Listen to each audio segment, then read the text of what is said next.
PV Narasimha Rao గారి వ్యక్తిత్వం కానీ ఆయన బహుముఖీనమైన ప్రజ్ఞాపాఠవాలు కానీ దగ్గర నుండి చూసిన వారి కుటుంబానికి కానీ వారి అభిమానులకు కానీ ప్రజలకు కానీ బాగా తెలుసు.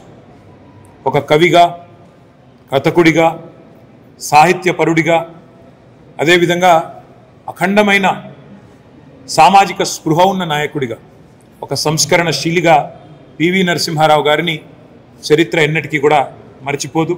తప్పకుండా భారతదేశం ఎంతకాలం అయితే ఉంటుందో అంతకాలం కూడా పివి నరసింహారావు గారి పేరు సుస్థిరంగా భారత ప్రజల గుండెల్లో నిలిచి ఉంటుంది.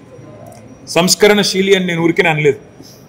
ఆనాడు ముఖ్యమంత్రిగా భారతదేశమే అచ్చరు పొందే విధంగా తాను స్వయంగా పెద్ద భూస్వామ్య కుటుంబం నుంచి వచ్చిన తన సొంత భూమి 800 ఎకరాలు ఆనాడు భూ సంస్కరణలో భాగంగా తాను ముందుండి, చారిటీ బిగిన్స్ ఎట్ హోమ్ అంటారు, తాను ముందుండి తన కుటుంబానికి సంబంధించిన 800 ఎకరాలను ప్రభుత్వానికి దారాదత్తం చేసి దేశానికి ఆదర్శంగా నిలబడ్డ నాయకుడు శ్రీ పివి నరసింహారావు గారు.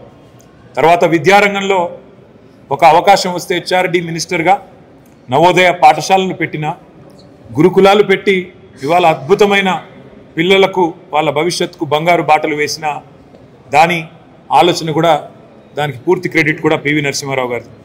చివరికి ఒక దశలో జైళ్ళ శాఖ ఇచ్చినా కూడా అందులో కూడా ఓపెన్ జైల్ కాన్సెప్ట్ని తెచ్చిన ఒక సంస్కరణశీలి పివి నరసింహారావు గారు. వారి గురించి చెప్పాలంటే ఎంత చెప్పినా తక్కువే. మనిషి నిత్య కృషివలుడు, నిత్య విద్యార్థి.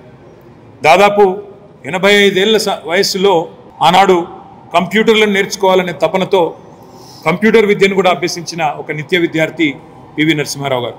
వారి జీవితం మనం అందరం కూడా నిజంగా ఈరోజు కేంద్ర ప్రభుత్వానికి కూడా తప్పకుండా అభినందనలు చెప్పాలి. పివి నరసింహారావు గారు లాంటి గొప్ప వ్యక్తిత్వాన్ని గౌరవించి గుర్తించి కేసీఆర్ గారు మన ప్రభుత్వం ఏదైతే శాసనసభలో తీర్మానం చేసిందో శ్రీ పివి నరసింహారావు గారికి 100వ జయంతి ఉత్సవాల సందర్భంగా భారతరత్న ఇవ్వండి అని తెలంగాణ ప్రజల ఆకాంక్షగా తెలంగాణ ప్రభుత్వం కేసీఆర్ గారి నాయకత్వంలో శాసనసభలో ఏ తీర్మానం అయితే చేసిందో దాన్ని గౌరవించినందుకు పివి నరసింహారావు గారికి భారతరత్న అవార్డు ప్రకటించినందుకు నేను కేంద్ర ప్రభుత్వానికి కూడా అభినందనలు తెలియజేస్తా ఉన్నాను.